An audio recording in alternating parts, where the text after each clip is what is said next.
chào, chào. Xin chào,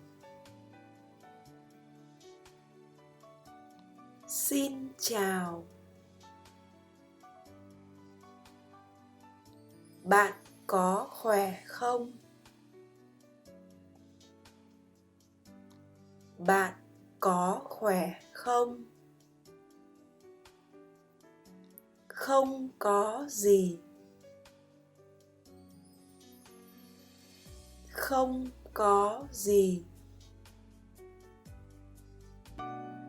Không sao. Không sao. Cảm ơn. Cảm ơn.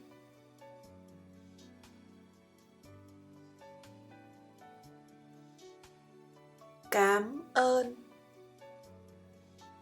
Cảm ơn. Hẹn gặp lại. Hẹn gặp lại.